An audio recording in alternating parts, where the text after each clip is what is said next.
Deer guys, আসসালামু আলাইকুম। ভালো আছেন সবাই আশা করি।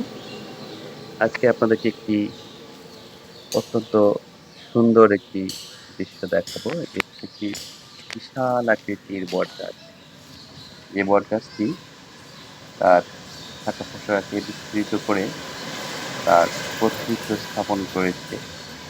প্রায় ১২-১৩ শতক জমির উপর এই বটগাছটি তার কর্তৃত্ব স্থাপন করেছে। তো এর যে মূল গাছটি ছিল, সেই মূল গাছটি নাকি ভেঙে পড়েছে। এর শাখা-প্রশাখা থেকে এই গাছটি বিস্তীর্ণ লাভ করেছে। তো দেখেন কিভাবে শাখা-প্রশাখার কান্ডগুলো বিস্তৃত লাভ করেছে। আপাতত এটিই আসলে মানে মূল গাছ মনে হচ্ছে।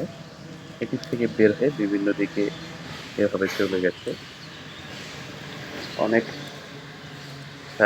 সুশীতল জায়গাটি এবং পাখির কলতানে মুখরিত থাকছে। এটি হচ্ছে ইসামত শেরপুর ঈদগাহ মাঠ, বটগাছতলা নুরানী হাফিজিয়া মাদ্রাসা, যেটি গঙ্গাছড়া এবং বেতগাড়ী রোডে অবস্থিত। এর ঠিকানা হচ্ছে বেতগাড়ী, উপজেলা গঙ্গাছড়া, জেলা রংপুর। তো এত বড় বটগাছ আমি এই প্রথম দেখলাম যে এত বড় জায়গা জুড়ে একটি বটগাছ, যেগুলো আসলে সিঁড়ির মতো আবার ডালগুলোকে ঠেকায় দিয়ে রাখছে, মানে যে যাতে ভেঙে না পড়ে এমন একটা অবস্থা আর কি। তো খুবই ভালো লাগলো। জায়গাটি অনেক ছায়া শীতল।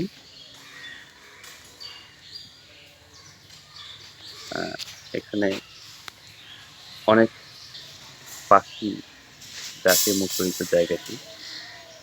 পাখির আবাসস্থল হিসেবেও এটি ব্যবহৃত হচ্ছে মনে হচ্ছে। যাই হোক, আপনাদের কেমন লাগলো এই বটগাছটি দেখে জানাবেন। এর চেয়ে বড় বটগাছ কার কার চোখে পড়েছে জানাবেন। ধন্যবাদ। আসসালামু আলাইকুম।